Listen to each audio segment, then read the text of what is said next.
A for apple, B for cat, B for beetle, ball, ball, C for chicken, D for cat, D for this cat, D for dog, dog, E for elephant.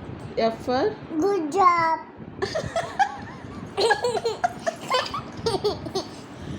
F for This. G G for Good. సరే good సరే నేను అనాలి good job నువ్వు G for Apple. G for సరిగ్గా నువ్వు నువ్వే చెప్పు G for నబ్. G for సరిగ్గా చెప్తా చెప్పు అది 1 2 చెప్పు మరి One, three, four, five, six. నేను నవ్వను అది చెప్పలేదు దానికి నువ్వు కరెక్ట్గా చెప్పు అప్పుడు నీకు క్లాప్స్ కొడతాను నేను 1 2 చెప్పు 10, 3, 2,